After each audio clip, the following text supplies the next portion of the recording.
What is going on, Jet fans? Matt O'Leary back with another video. Today I want to talk about a mock draft from the 33rd team. Yes, the same 33rd team that is trying to help the New York Jets find their general manager and head coach, and how the New York Jets in this mock land the most electric player in college football. So in this mock, the 33rd team has Travis Hunter going to the New York Jets at pick number 7. Now, I don't personally think he will be there for the New York Jets at pick number 7. I think he's the first non-quarterback to go.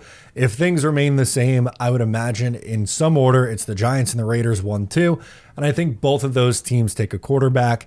And right now that means probably the New England Patriots picking at 3 and likely taking Travis Hunter. But in this scenario, he goes to the Jets at pick 7. Sign me the hell up for that. So if you're not aware, and that's totally fine, not everyone who watches the NFL follows college football, he is a very special player.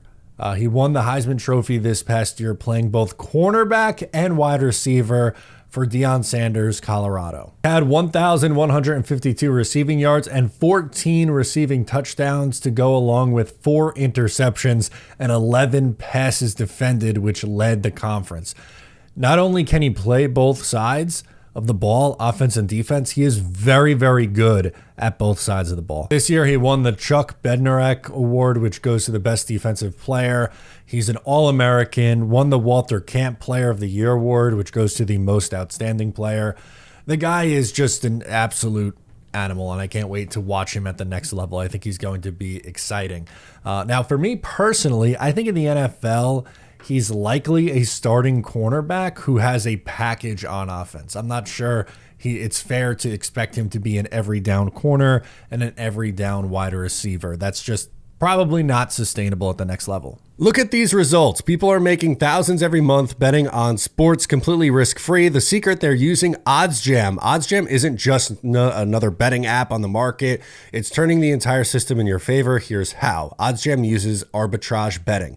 They find odds differences across sports books. You bet both sides, and no matter the outcome, you will profit. Here's a good example. If you bet 500 on Boise State in this example to win on FanDuel and 335 on the opponent San Francisco on DraftKings, you're guaranteed, no matter who wins, to make $50. It's that simple. With OddsJam's mobile app, you'll get real-time alerts on these opportunities every day.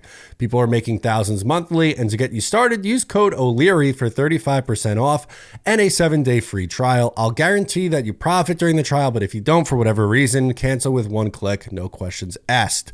Don't leave money on the table. Go to oddsjam.com, use code O'Leary, and start making money the smart way. Now, if you'll bear with me, there's a passage from this NFL Draft Buzz scouting report that really stood out to me, and what kind of player he could be. And it says, while the temptation will be strong to utilize Hunter as a true two-way player, his highest ceiling lies at cornerback, where his combination of athleticism, instincts, and technical prowess projects him as a potential shutdown defender. That said, his receiving ability shouldn't be shelved completely, and smart coordinators could deploy him in a situational offensive weapon in critical moments, similar to how Deion Sanders was used during his prime. Picture a defensive star who can step in on key third downs or in the red zone, forcing defenses to account for a corner who runs routes with wide receiver precision. Prime Deion is a tough comparison, right? Like, he is a special talent, but this is what Travis Hunter is. He's someone who, again, I think is going to be a shutdown corner at the next level and could give you some juice on offense, which the Jets could use both of those things. I think, unfortunately, at the end of the year, DJ Reed is going to be priced out of the New York Jets. I think someone will pay him to be a number 1 corner, and I just don't think the Jets are going to be in a spot where they could do that. So they're likely going to be looking for an outside corner anyway.